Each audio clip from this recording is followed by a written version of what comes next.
खाटखुट कार्यक्रम हाय जमली गर्दी राना मंदी वाट बघून जमली समधी कधी वाढता ताटा मंदी बोकाड वाडा की राव मटान पट्टा पट्टा हात हलवा वशट पायी चालू कालवा ठेवलं भगून चुलीवर वशिम भाईला बी बोलवा पटकान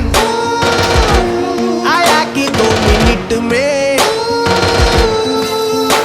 घे मटण ते धुवून तवर कांदा घे परतून नीट ध्यान दे जाई करपून घे मसाला बिसाला हळद मीठ लावून मग भगुन्यात टाकून थोडा अळणी काढ त्यातून मग बघून ठेव झाकून